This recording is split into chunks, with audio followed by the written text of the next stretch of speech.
Good afternoon, students. Continuing our discussion on set theory, let us discuss some properties today with the help of Venn diagrams.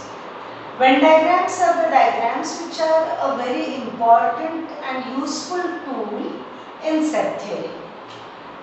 To begin drawing of Venn diagram, Venn was a famous mathematician and it is named after him. We first draw a rectangular frame to show a universal set. Universal set is a set which contains all other sets. It's also called as a mother set. Now, if I have a set A here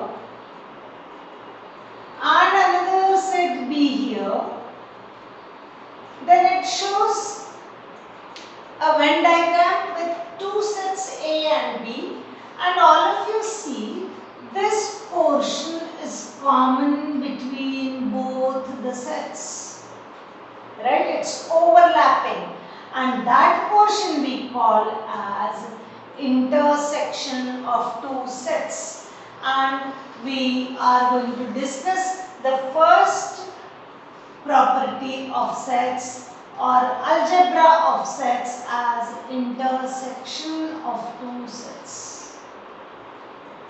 The symbol to show intersection is this. Yes. Now I have written only intersection because intersection is not necessary to be of only two sets. You can have intersection of three sets or four sets or as many sets as you want. So this shows A intersection B. Now which portion in the diagram shows A intersection B? So I am making a key for it, and this shows A intersection B. Right? Now this is A intersection B.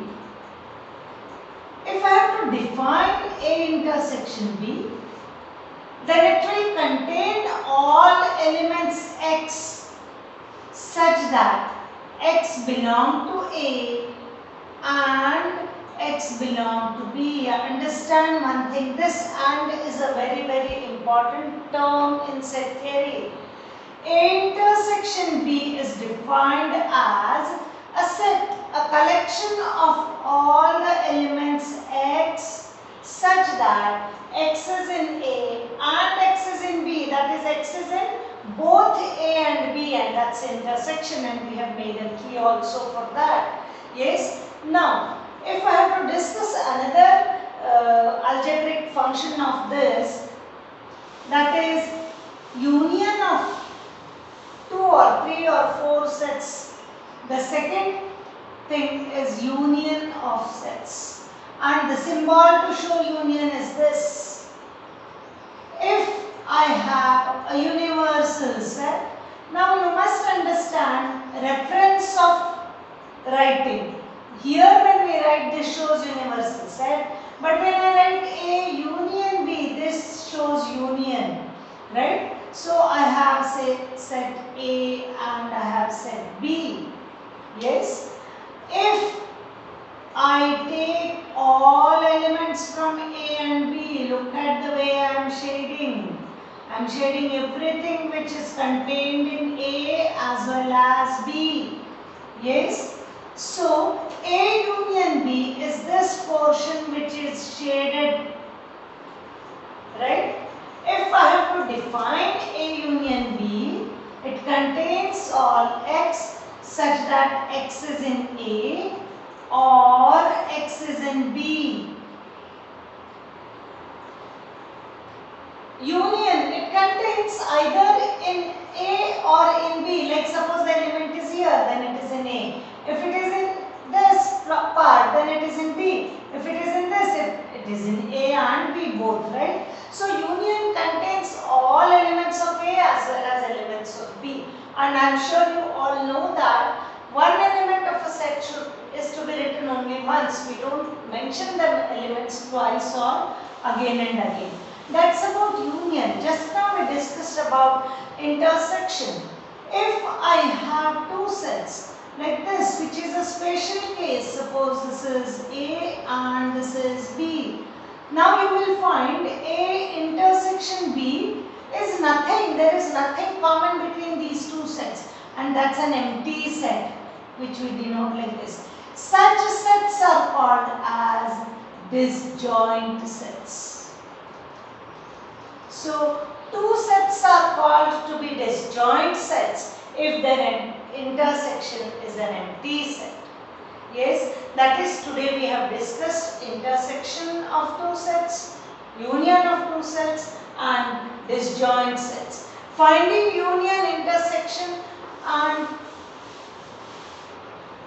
finding whether they are disjoint or not is very easy. I am taking one example. Suppose A is 1, 2, 3, 4 up to 10, all natural numbers up to 10. B is say 2, 8, 10, 15. Yes, and say C is 1, 3, 15. Yes, if I want to find A intersection B, what is common between A and B? So A intersection B will be 2. Yes, then 8, then 10. 2 is common between A and B. 8 is also common and 10 is also common between A and B. If I have to find, say, B union C. So B union C will be 1, 2, 3, 8, 10 and 15. All elements in B and C. Suppose I have one more set D, which is say 25 and 90. Yes, then I will understand A intersection D is 5. They are disjoint. In fact, B and D are also disjoint. C and D are also disjoint. That is, they have no element in common. Right? So we found intersection, we found union, and we found the disjoint sets also. So work on such questions. There are a lot many questions on this in your textbook as well as reference book. Become good at finding union of sets, intersection of sets, and finding out whether the sets are disjoint or not. Yes, bye.